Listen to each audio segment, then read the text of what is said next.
Praise the Lord. இன்றைய நாளுக்குரிய வேத வசனம் சங்கீதம் 63 அதிகாரம் 3 வசனம். ஜீவனை பார்க்கிலும் உமது கிருபை நல்லது, என் உதடுகள் உம்மை துதிக்கும். அன்புக்குரியவர்களே, இந்த அருமையான கால வேளையிலே அருமைநாதர் இயேசு கிறிஸ்துவின் இனிய நாமத்தில் உங்களை வாழ்த்துகிறேன். அவர் நம்மேல் வைத்த கிருபை மேலானது ஆனபடியினாலே நாம் எப்போதும் கர்த்தரை துதித்து கொண்டிருக்க வேண்டும் என்று இந்த வசனம் நமக்கு சொல்லுகிறது. அவரை துதிக்கும் போது என்ன நமக்கு பலன் நேரிடுறதுன்னு, அவர் நம்மேல் வைத்த கிருபை பெரிதாய் இருப்பதினாலே நாம் ஒவ்வொரு நாளும் அவரோடு கூட இந்த உலகத்தின் காரியங்களை வெறுத்து, உலகத்தில் அநேக ஆசீர்வாதங்கள் நமக்கு தரப்பட்டிருக்கிறது.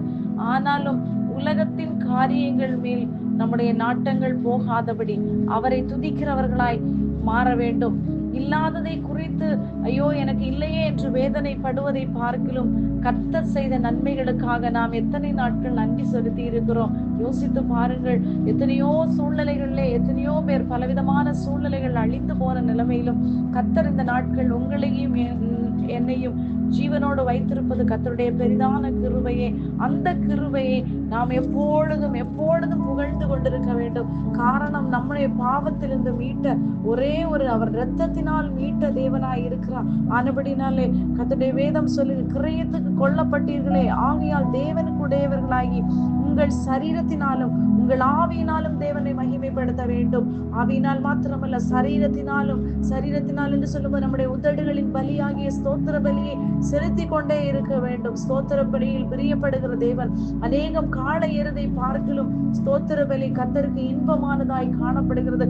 அவரை நாம் புகழ்ந்து கொண்டு இருக்கும் போது அவருடைய இருதயம் சந்தோஷிக்க ஆரம்பிக்கும். பாருங்கள், ஒரு தகப்பனானவன், ஒரு தாய், ஒரு பிள்ளை நல்ல காரியம் செய்து விட்டு வரும்போது அந்த பிள்ளையை தூக்கி அணைத்து தாலாட்டுவது, பேசுவது போல, அதே போல இன்றைக்கு நாமும் நம்முடைய தகப்பனை புகழ்ந்து பாடும்போது, தகப்பனுக்கு ஏற்றவர்களாய் நடக்கும் போது அப்பாவுடைய இருதயம் சந்தோஷிக்க ஆரம்பிக்கும். இந்த நாட்களிலே கர்த்தருடைய சமூகத்திலே ஜீவனை பார்க்கலாம் நம்முடைய ஆவிக்குரிய காரியங்களுக்காக நாம் அநேக நேரத்தை செலவிட தொடங்குவோம். இந்த உலகத்தின் இச்சைகளும் எல்லாம் அழிந்து போகும்.